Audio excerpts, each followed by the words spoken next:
Hi everybody, nice to meet you. I'm Katie, welcome to my vlog. Today I'm going to be discussing things I miss about home. I'm 24 years old and I'm from Yorkshire, which is in the north of England. It's a bit cold, a bit grey and a bit drizzly, but it will always be my home and I love it. I've been away for 9 months now, which is the longest time I've ever spent away, so there are a lot of things I wish I could have in Thailand from back home. This is also the longest time I've spent away from my family and friends. I love you all, I miss you so much. Not wanting to come across as a Debbie Downer, there are plenty of things I adore about Thailand, but there are a lot of creature comforts that I truly miss. So here it goes. Number 1, the pub. I don't even drink anymore, but there's nothing I like to do more after a hard day's work than to chill in the pub with my friends. I live in a really small village and it feels as if there are more pubs than people sometimes. You can literally take your pick. Thailand doesn't really do pubs. There are bars for sure, but none of them have that homely atmosphere.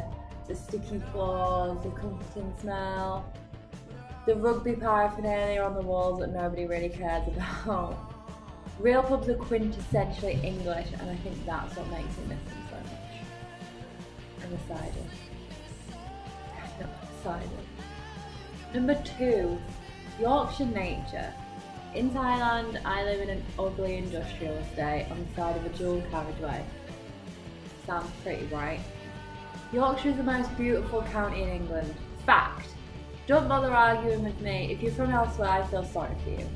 Yorkshire's the best. I'm joking. Kinda. I miss the seaside, I miss the Peak District, I miss the Bronte Waterfall, I miss Yorkshire Sculpture Park, I miss trees, I miss rocks, I miss mud, I miss hiking boots and wrapping up in warm coats on a cold day ready to do a hike. I miss being able to see your breath as you start, and I miss autumn leaves, and I miss the amazing view from the front of our house.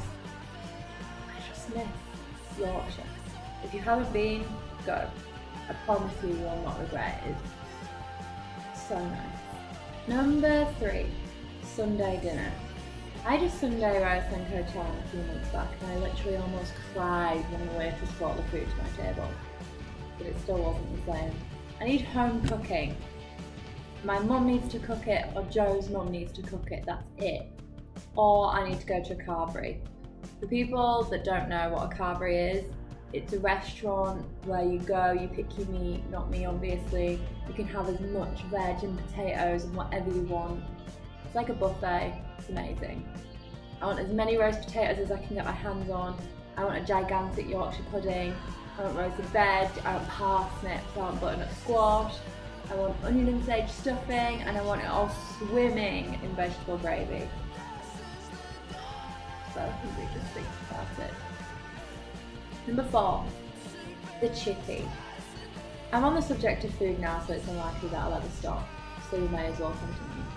Thailand sells chips, French fries. Who even likes French fries? I've been dreaming about chippy chips. Those are chips you buy from a fish and chip shop for anybody not familiar with English cuisine. I want them smothered in chip spice, a Hull delicacy, who, by the way, invented it before Nando's chip salt became popular, before you even get any ideas. And sweet chilli sauce, which is pretty much sacrilege, I know, but it's what I like. I have had a hankering for some gravy and mushy peas lately though, which is very unlike me. Alternatively, give me them in a buttered bread cake. I'd take a chip butty any day.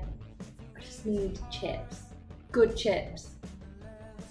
Number 5, supermarkets. I miss Sainsbury's, which is a really odd thing to say. When I left to come travelling, not once did I think, you know what? I'm really going to miss the supermarket. But I do. I like that I can read all the labels and packaging. I like knowing that said labels and packaging aren't lying to me, like they do here. I like knowing where everything is. I like knowing exactly what they offer. I can buy anything I want. Avocados, hummus, chocolate, nice bread, energy bars, sugar-free baked beans, sugar-free everything, good potatoes. I mean, obviously Thailand supermarkets sell predominantly Thai food. I mean, how ridiculous is that? Why would they? After 9 months of rice on a daily basis, I'm a little sick of it. And I want nice supermarkets.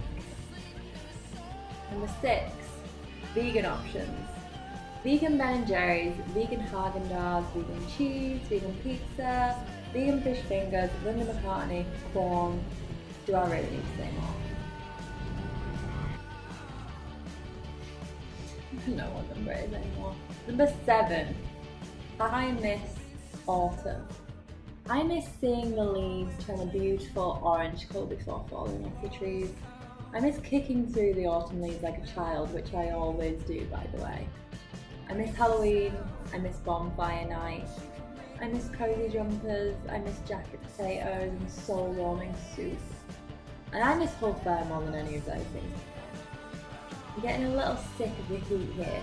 It's amazing when you're lying on the beach or by a pool. When you're going shopping or going to work, a bit of a nightmare. Not just be a little bit chilly. Number 8, fashion.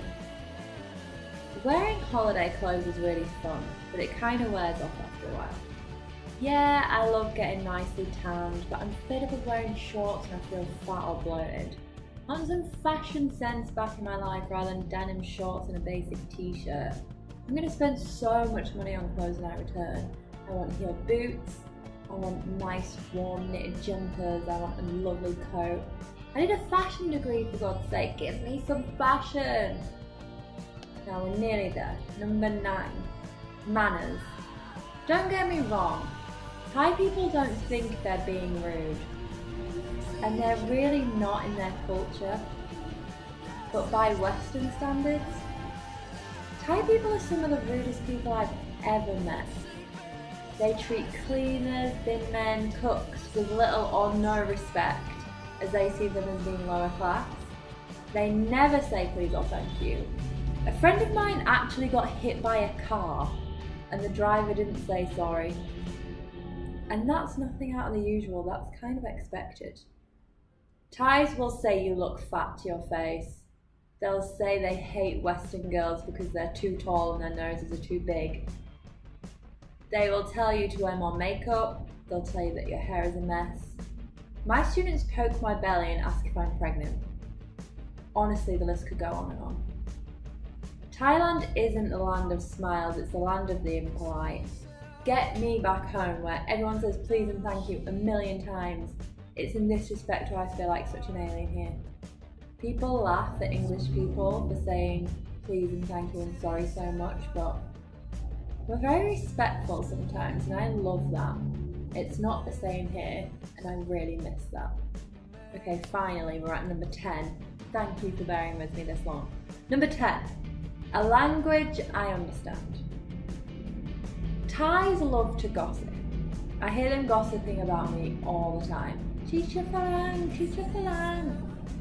But clearly I can't understand what they're saying. And I would love to know. It's probably rude though. Never going to be anything nice. Living in a country where you don't really speak the native language can be pretty exhausting. It takes a big effort just to do a simple thing, like order your food or ask for directions. And Thai is such a hard language to learn. There are 5 tones. If you say something slightly wrong, it means something completely different. So 9 times out of 10, even if I speak Thai, nobody understands what I'm saying. I like a challenge and I love feeling out of my comfort zone. It's a real adventure, but it can be so exhausting sometimes. And after a while, you want to hear a familiar voice. I ran my bank back in the UK a few weeks ago and I found myself making conversation with the girl at the call centre just because we could understand one another and just because she wanted to hear what I was saying. It can be really lonely sitting in a room full of people knowing you can't communicate with any of them.